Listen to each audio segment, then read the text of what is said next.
halkan waxaan idinku hayaa qodob qaali ah oo aan meelna hore looga maqal.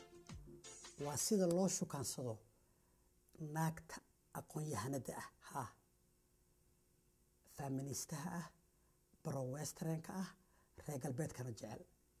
sida loo shukaansado halkan idinku hayaa ee buugta faraha badan akhris.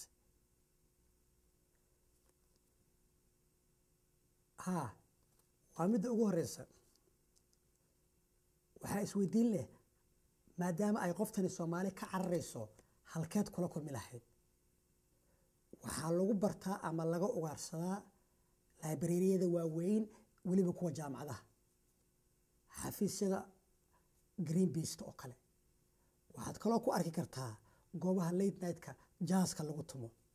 waxaad kaloo ka heli kartaa meelaha xuquuqda dadka kale loogu doodo sida Darfur iyo Haiti oo kale ayaad qoftan ku baran kartaa. ilaahay amarkii.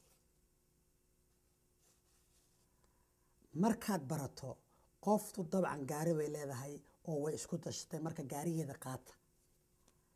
halkeen wax ka cunaa baa imaan doonta. ilaahay amarkii. waxaad tiraahdaa anigu vegetarian baan ahay oo hilibka ma cuno.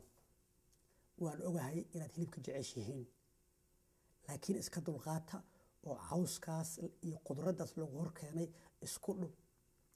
amarkii.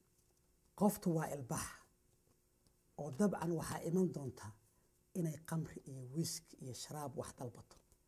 marka ha ka didin, hana ku diibin. ma cabtaa hadday ku dhahdo, waxaad tiraahdaa naa waxaan cunaha ii dhaafin iyo dhaarshil baa jira dheh. hadday kuu qasabtana inay ku qaribtay rabtaaye daawaa ii socota dheh. ilaahay amarkii. waa muhiim si sheekadu idinku baxdo inaad habeenkaa Soomaalida isla soo yara qaadaan oo aad xamataan. marka adigu kala hormar oo waxaad tiraahdaa Soomaalidu dad ma aha,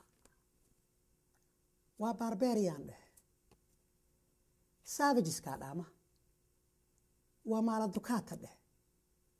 bini aadan ma aha dheh. naa ummadano idin yar iyo weyn in xeeg la soo taagay ahayd mar hore dheh. ilaahay amarkii. anaga u xaday.